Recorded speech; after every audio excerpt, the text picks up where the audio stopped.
Okay. Good evening, everyone. Welcome to special council meeting tonight on September the 3rd. And I now call this meeting to order. Welcome, everybody. Members of council, are there any declarations of pecuniary interest? Seeing none, we will carry on. And at the moment, we are expecting a presentation from Cheryl Ayers, our CFO. Thank you. Welcome, Cheryl. Thank you, Your Worship and members of council.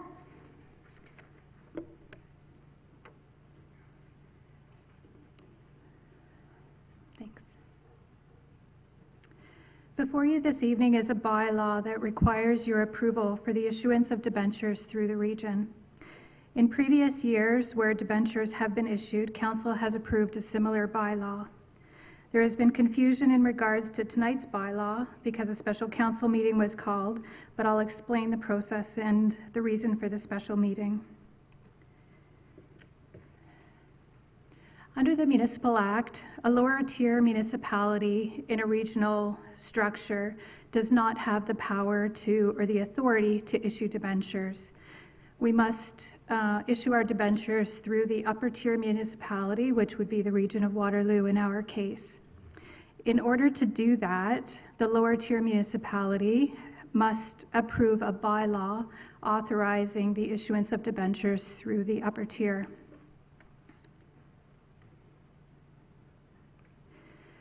In working with staff at the region and their finance department earlier this year, they indicated to us that the forecast interest rate for debentures for the fall were in the range of 2.7 to 3%.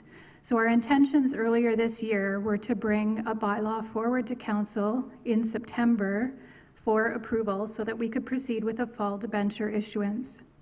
Recently, the region has received information that current interest rates are at 2.1%, which is significantly lower than what was previously forecasted.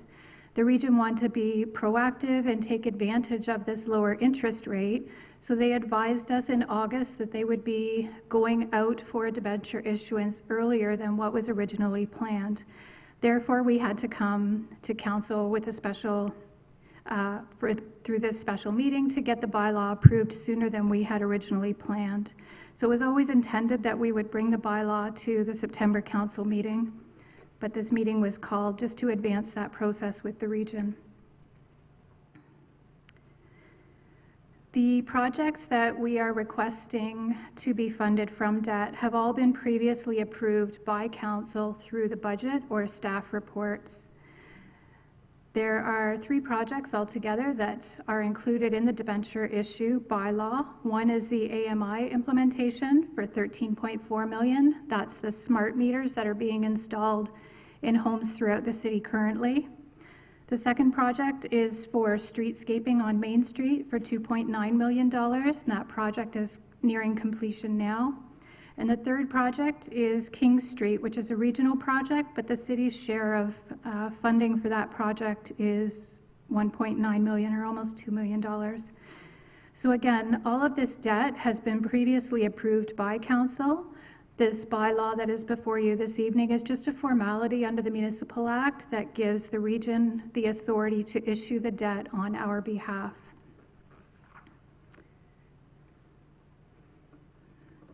Is there any questions? Thank you. Any questions or comments from members of council? Seeing none, thank you very much. Councillor Adshade, I believe you have the motion. I do, thank you, Your Worship. Moved by myself, seconded by Councillor Wolf, being a bylaw of the Corporation of the City of Cambridge to authorize the issuance of debentures for the rehabilitation of existing assets and construction of new assets contained in the capital funding program. Thank you. Any questions or comments?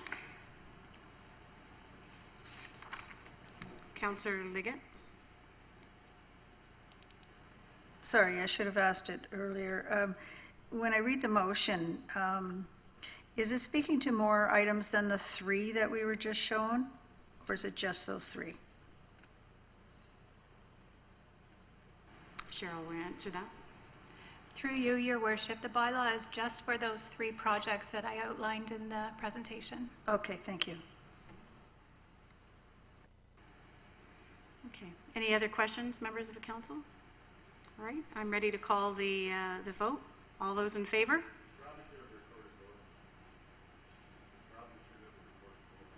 Recorded vote, is that okay? Okay, we'll move to a recorded vote.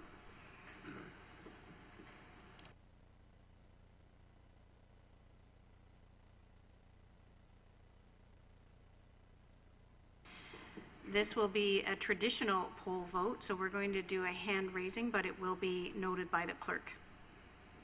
Are you ready? Through the chair, members of council, those in favor of the motion may raise their hands now. Thank you. The motion carries unanimously. Thank you. All right, Councillor Liggett, I believe you have the confirmatory bylaw.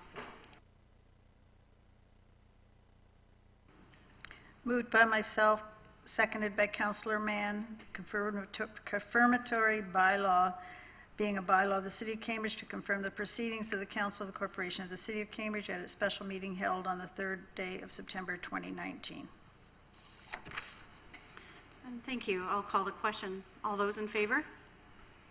And that's carried. Thank you. Councillor Mann, you have the close of meeting motion. I do, Madam Chair. Moved by myself, seconded by Councillor Mike Devine, that the meeting does adjourn at 7:13. Thank you. All those in favor? And that's carried. Thank you very much. We'll have a 2-minute recess while we change out chairs, and we will get going with General Committee under Chair Nicholas Hermeta. Thank you.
Well, good evening, everyone. This is a meeting of the General Committee. I hope everyone's had a great summer, and it'll be a great fall with a lot of good things to talk about. Are there any declarations of pecuniary interest, members of the committee? Seeing none, I'm going to call up our first delegation, Sherry Lynn Roberts, the chair of the Accessibility Advisory Committee. Welcome.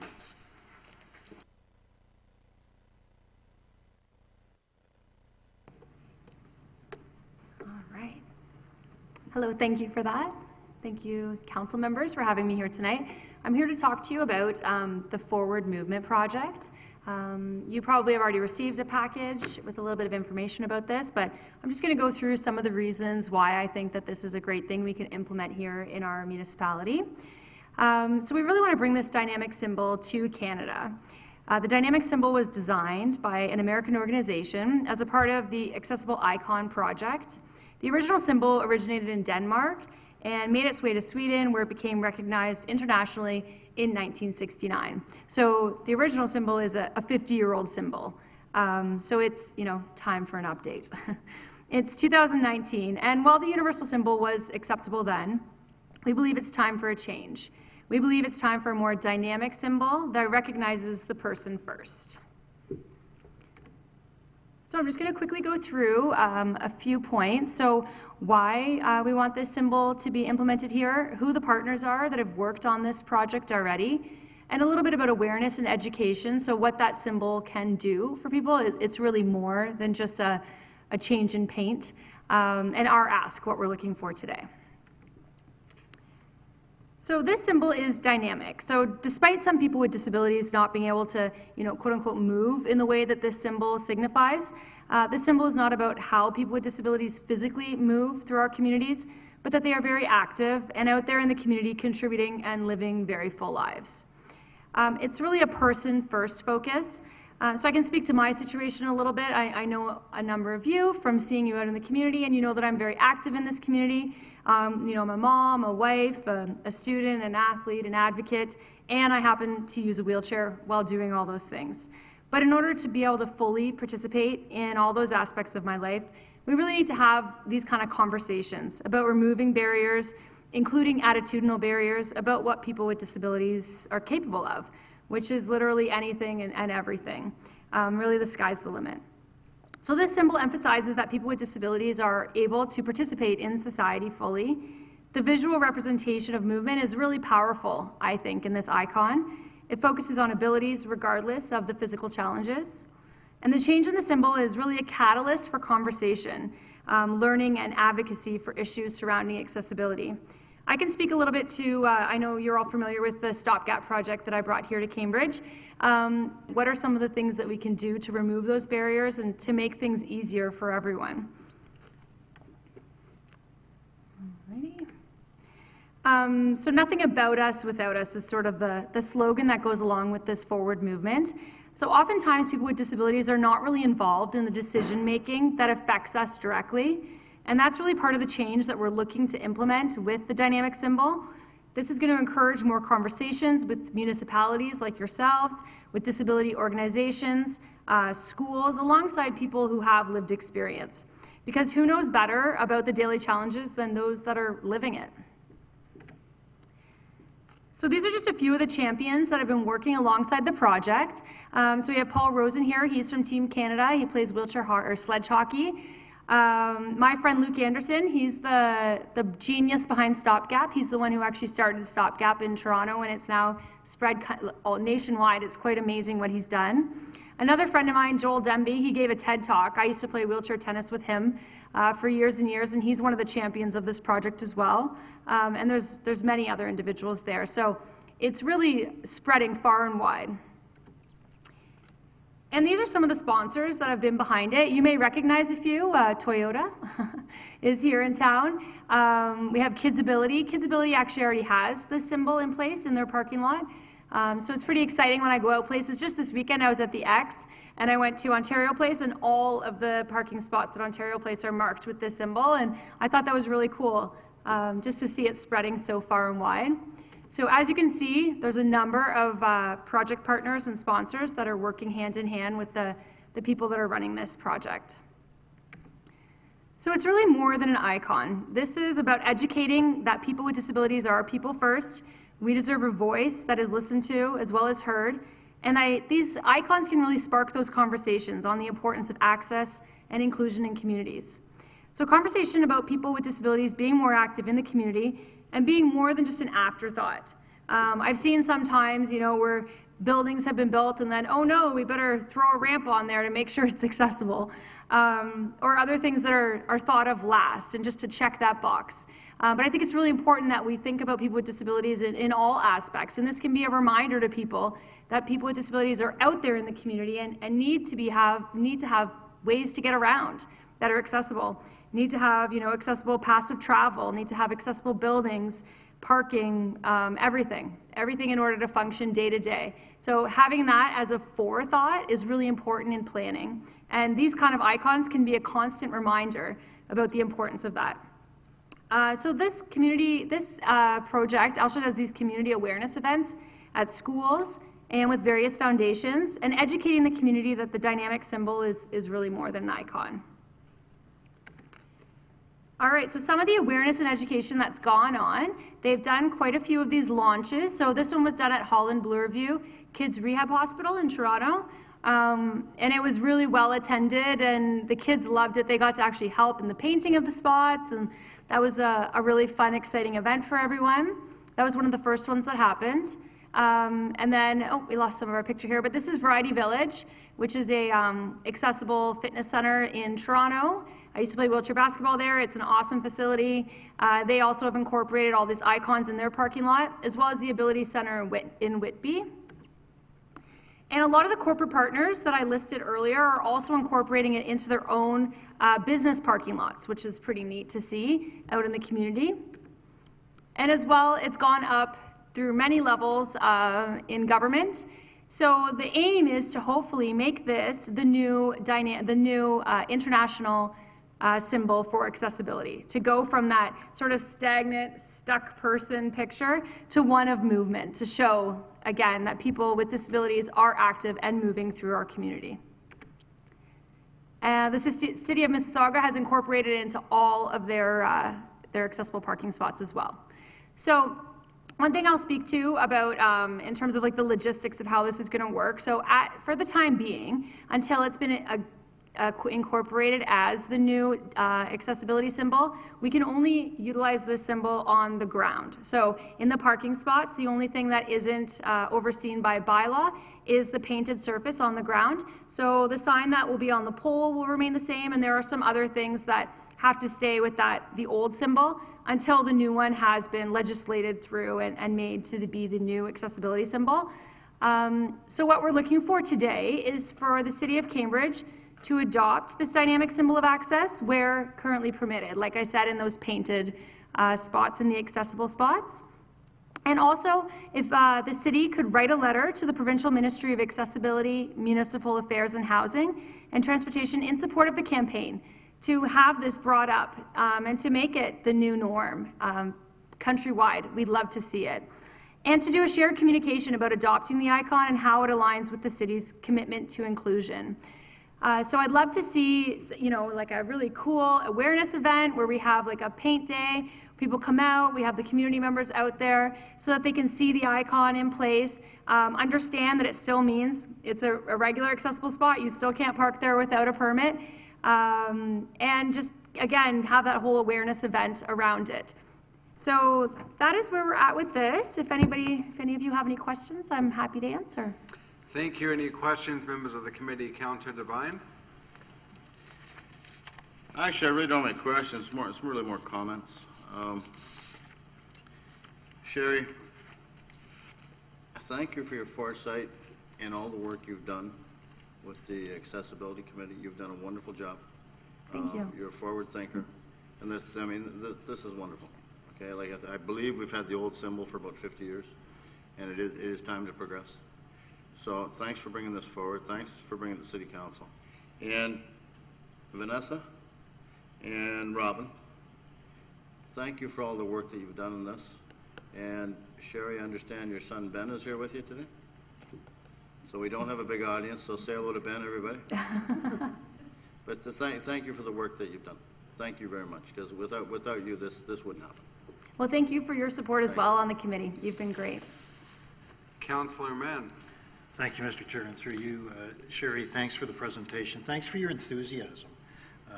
That can be very contagious, and that's very important. To you and your team, thanks. You said a couple of things that sparked my interest. I don't think it's yet been presented to the provincial government, am I correct? Not yet, no. And so it's not yet legislated.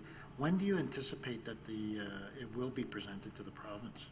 I think that what the project is hoping to do is to get a lot of those letters of support from the municipal level first, and then bring those with them to show that it's been incorporated into a number of municipalities. So I can't speak too much to it being at the provincial level yet, those details, but I could ask how far they are down that path and see where they're at. But I think that they're really, feeling good about it, and they want to do that as soon as possible.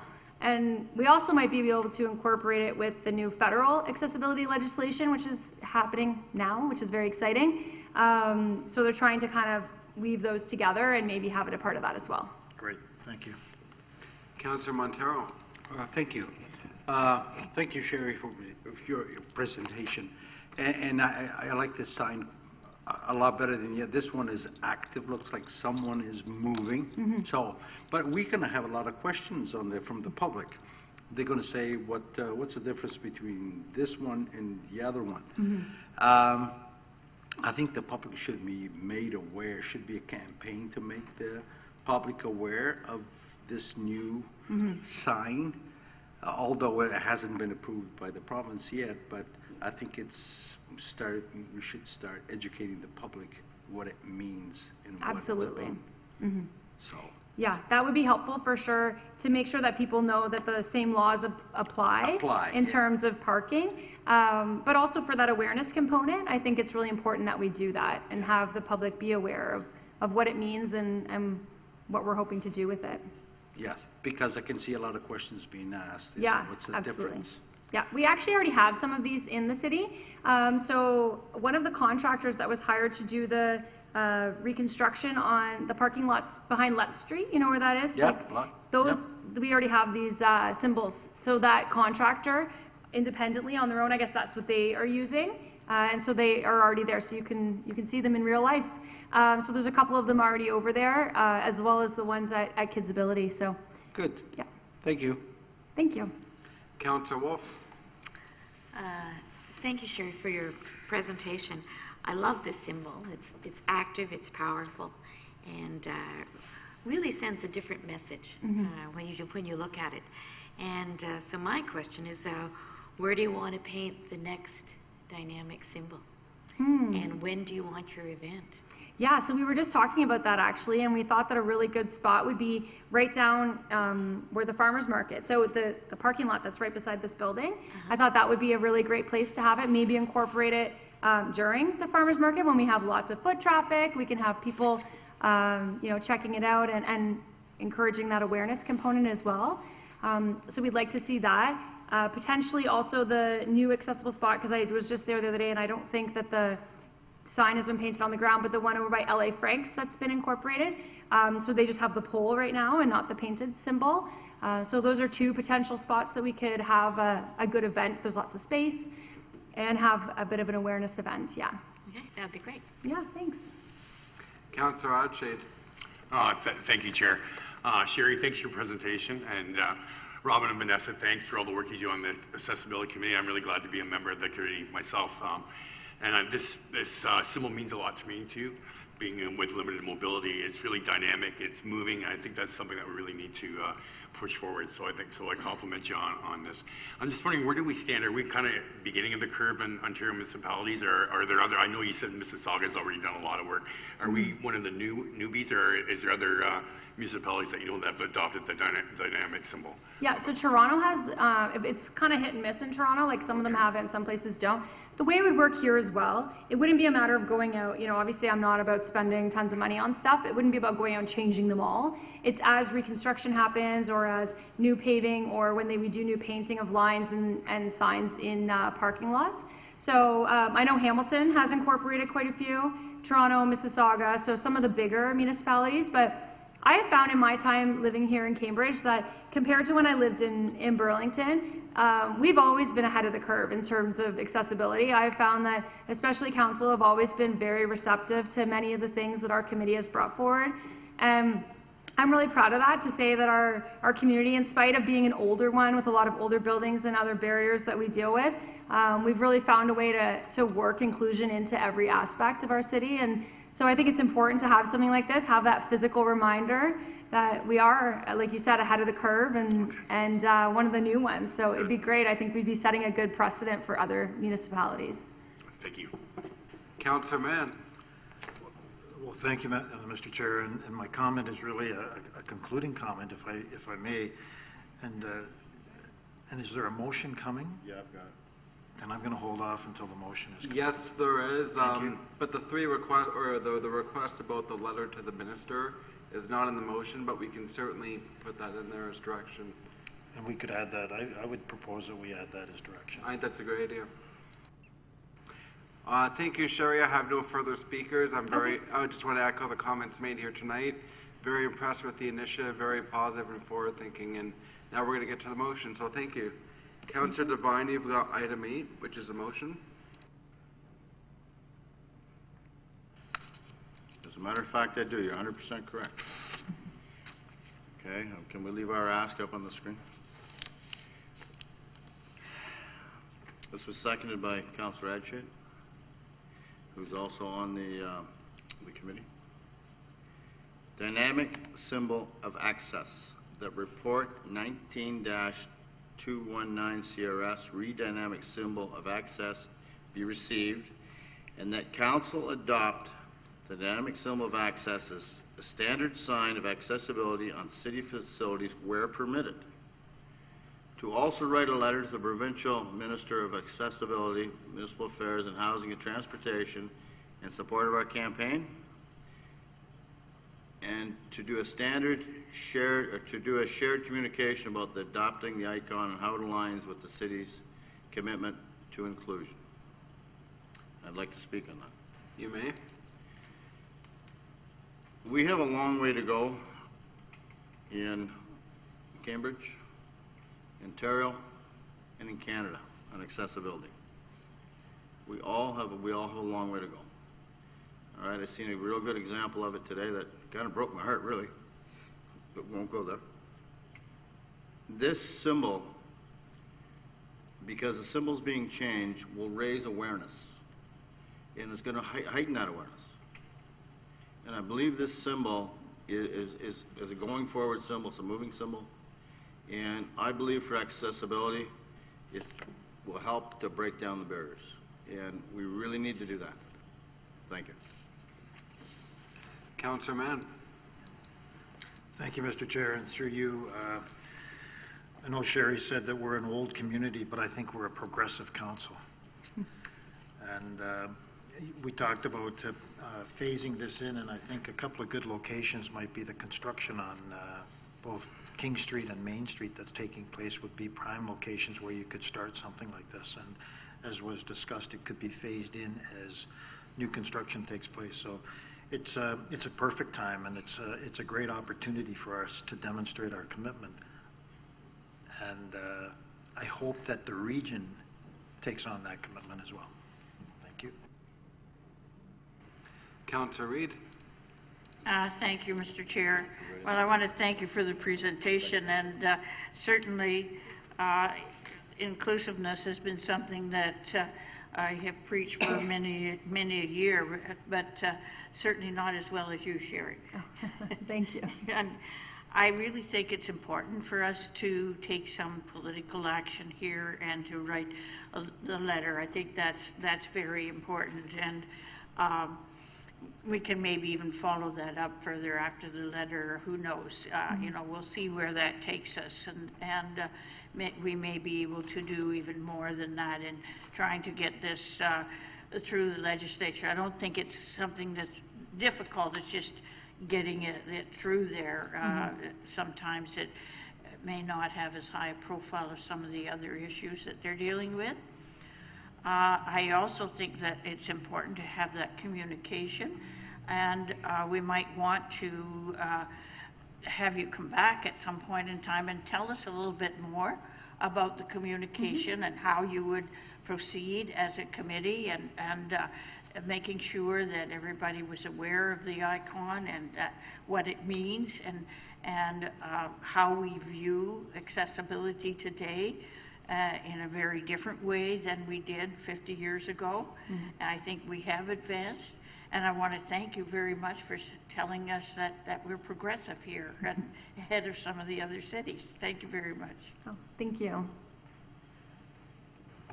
I have no further speakers. I'm going to call the question. All those in favor? Are there any opposed? The motion is carried unanimously. The chair is in favor. Congratulations. Thank you so much. You're Thank welcome. you, everybody. Item 7, Councillor Wolf, you've got the motion. I'll let you put that on the floor. Through you, Mr. Chair, moved by myself, seconded by Councillor Adshade, the addition of 0.5 full-time equivalent recruitment request for administration, that report 19-239, re-addition of 0.5 FTE recruitment request for administration be approved. Speaking to the motion. You may. I strongly support the motion. I think we're often very lean. This is in our building department, and it won't raise taxes since the money will be recouped through building permits, and I think it's something that we really need. Councillor Leggett. Thank you, Mr. Chair. Could I get some clarification, please, from staff? It talks about a half full-time employee, and then it talks about the salary of $35,523. So is that job paid out at $71,000, or is that job paid out at $35,500?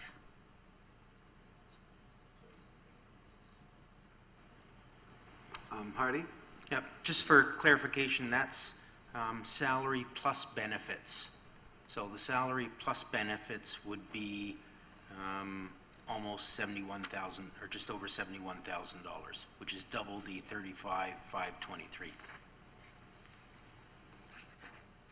So this is administrative support. So when that covers a broad context. So is this a person who is dealing with, like, what is the job duties here? It says processing building permits, but is that on a computer, or what is that?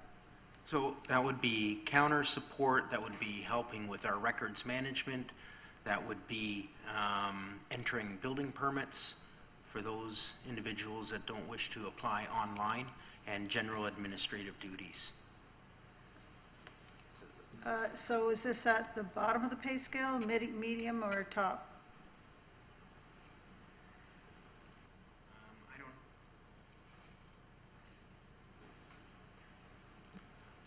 I don't have that information before me as to what the job is graded at. Is it job grade 3? Mr. Bush? Yeah, through the chair. The position's at a grade 3 in the CUPE agreement. I don't have that data in front of me. But there is certainly a min, a mid, and a max in each of those grades. I'm sorry, there's a what? There's a minimum and a mid-range and a max. There's a 3-step process in the 1882 salary grid. But we can clarify exactly what that is. I just need to dig the information up.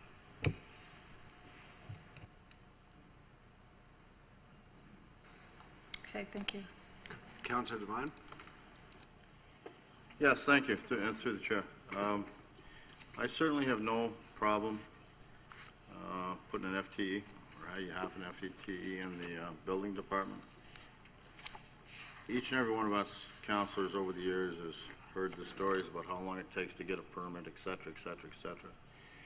Now, and where they seem to get held up is with the average person who doesn't have a computer, he wants to put an addition to his home, et cetera, et cetera, et cetera, and it's at the desk. It's at the desk. So I have no problem. If this will speed up the process, and I believe it will speed up the process, I have no problem with this FTE, none whatsoever. If it's going to serve our community better, I have no problem. Thank you. Councillor Mann? Thank you, Mr. Chair, and through you. I too have experienced a number of comments from the public about the length of time it takes to get building permits or to get clarification. And I know we've had significant turnover of staff, significant downsizing, right-sizing, and realignment of duties and responsibilities within the organization. And that has put a significant demand in this particular area. And I think the increase in demand has been significant. And so I strongly support this request as well. One other thing that I think we all know is that, and Mr. Bush can correct me if I'm wrong, but I think that when you look at a salary, a third of your salary is usually covered by benefits. So a third of 71,000 would be somewhere in the neighborhood of 20,000, which would be probably $10,000 for benefits and $25,000 salary, if my math is right. Mr. Bush? Through the chair, I'm just looking at the salary scale right now. The position in grade 3, the min is 45,147. The max is 47,983. Benefits are typically around 29%, 30. So close. Councillor Montero? I have no issues. The only issue I have with this is this should have been done a long time ago, because what have we been, and in fact, and he's right here, I've had this conversation with Hardy before, especially that department up there has been short for quite some time, and the demand is there, and the demand is increasing all the time with all the construction and development that's going on in the city. So I'm 100% behind this. I fully agree that they are in need, and we're in need for a long time. Councillor Liggett? Thank you again, Mr. Chair. Mr. Bush, thank you for checking on that. That really clarifies things for me. I'm wondering, if Mr. Bromberg can tell us how long they have been held up for. I'm supportive of this, but how long is building permits been taking now, and what is our expectations once we do this? What's the decrease in time, just so that the public has an understanding out there of what we're trying to do? Mr. Bromberg? So the building code has legislation that we need to meet, and for certain permits, decks, sheds, residential houses, it's a 10-day turnaround time. That means that within 10 days, we've reviewed the drawing and we've gotten back to the applicant as to whether we can issue the permit or whether there's information that's missing. And it depends. There are other permits that would be 15-day turnaround, 20-day, 30-day. 30-day, for example, for the hospital, something very complex. For the most part, throughout the year, we are meeting those requirements. The challenge, though, that we've been having is as we respond to an applicant and indicate that there might be some information missing or some clarification, we're not always able to get back to that applicant in a timely manner when they submit the required information, because we're still working on newer applications. So this will help speed up that time. I can't tell you that this will reduce the time by 2 days or 3 days, but what I can say is that with the success that we've been having in our community and the amount of construction that's been going on, this will certainly help to respond to the public, to the industry, and to the homeowners to provide that turnaround time. Mayor McGarry? Oh, sorry, Councillor Liggett? You may. So a follow-up to that, please, Mr. Bromberg. When people are complaining that they go for the permit and they get to a certain point, they think they have done all of the work, and then an inspector comes and says, well, now I want you to do these 5 things when they weren't on the original list. Is that going to clear this up, or at least help clear that up? So that's a different matter. This individual will help us in processing the permit. It will free up the technical experts from doing some of the administrative duties, from doing some of the counter inquiries, from doing some of the records retrieval process and records filing. It will allow them to concentrate on getting those permits out and responding back to the public. It won't affect our building inspectors. Okay, thank you. Mayor McGarry? Thank you. That answered a couple of my questions, but I do believe it is very important to resource the building division in order to move forward as quickly as possible to get the permits out. So thank you very much. I have no further speakers, so just in summary, I'll keep my chair's comments short, but I do support the motion because I do recognize the need. And this is about making our excellent customer service even better, taking it to that next level. And we're going to be seeing quite a bit more development in the city as there's a lot of exciting things happening downtown. And we heard about Shade Street earlier this week. And then with the boundary, or the east boundary road being settled, there'll be a lot of development in Southeast Galt. So it's important that we stay on top of all of that. And our staffing levels are still roughly the same as what they were back in the 90s. And we've done a great job with that. So I'll call the question. All those in favor? The motion's carried unanimously.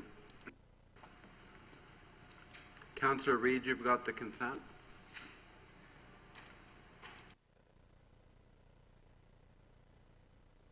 I do. Thank you, Mr. Chair. It's moved by myself and seconded by Councillor Moran, the consent procedures, items 1 through 6. All those in favor? And that is carried. We have a notice of motion. Mayor McGarry.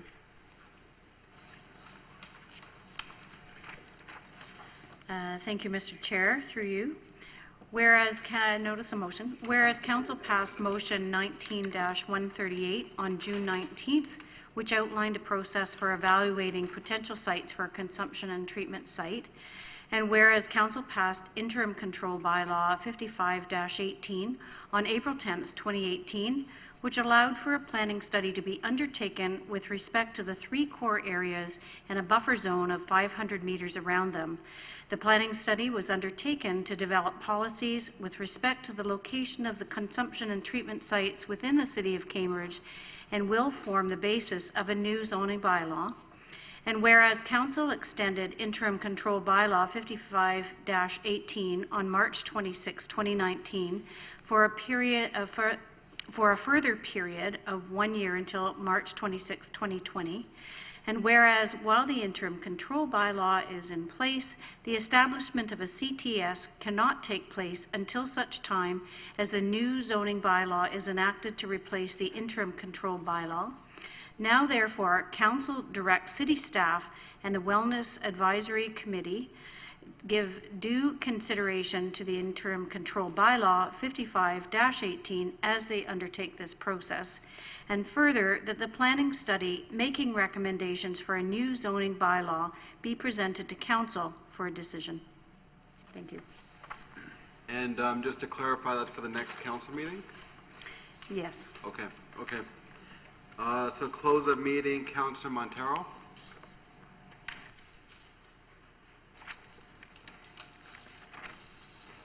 Thank you, Mr. Chair. Moved by myself, second by Councillor Adshade.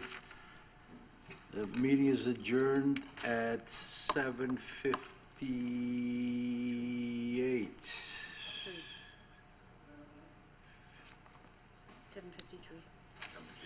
7:53 then.